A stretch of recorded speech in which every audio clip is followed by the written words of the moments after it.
Okay, so we've come a long ways, and thank you for sticking with it this long if you have.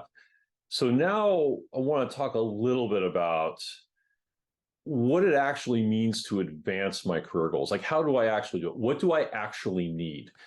And for me, it comes down to two things: leverage and fortitude. And so let me unpack those a little bit, because there's a lot that's in those that everything we've talked about kind of leads up to. So when we actually talk about leverage, in my mind, leverage is equated to value. And you notice in value to the organization. And you notice earlier we walked through what I call for me, my career progression progress and how I think about it. We talked about dollar cost averaging of time, building skill sets, scoping deliverables, knowing the currency. Again, this all plays in tandem, which builds, in my view, what is your individual leverage? And that's equated to value. And the value, in my mind, is a slightly different thing than leverage, because the leverage is, to me, is really how valuable are you to your organization, your leadership team, the mission, the goals? Like, what is your actual leverage?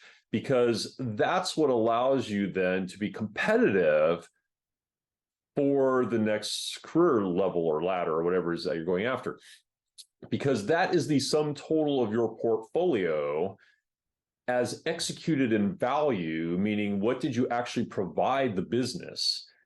And that's one part of it, right? The one part of it is, have you gone through all those steps that we talked about before to where you can articulate the value, ideally at the next level, if you're looking for advancing your career?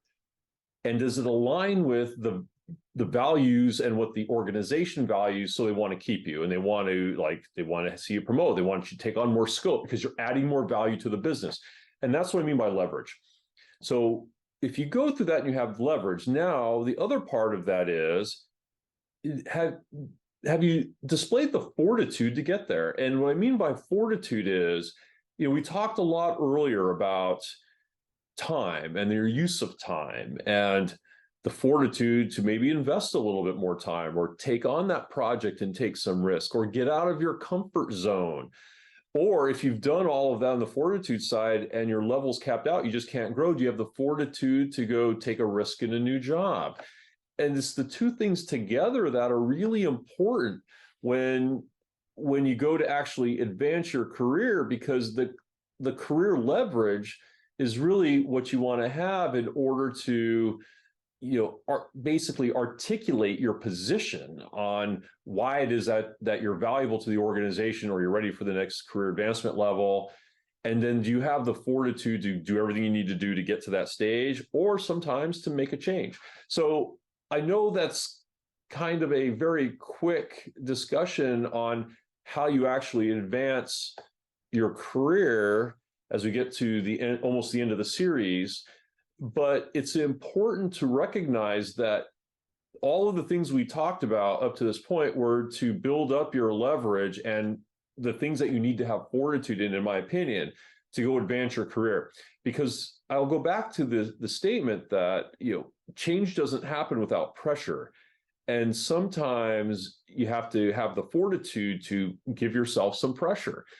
And I know personally, when I push myself out of my comfort zone, I'm either growing skills, gaining new experience, because again, if I'm doing what I'm doing and I'm happy, I'm probably not really growing a skill there because I'm able to execute it without any pressure on myself.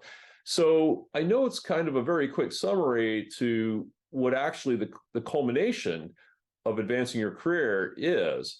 But again, it comes down to what is the career leverage, and are you showing the value to your organization where they want to give you the opportunity to have more value with more scope or at a higher level?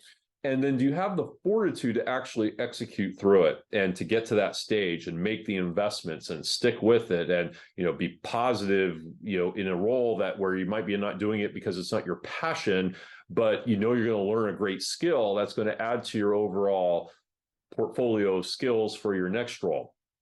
So again, as it culminates in that, I would say it's a great opportunity to take a look on all the different ways that you want to build your leverage and then display the fortitude to execute on it.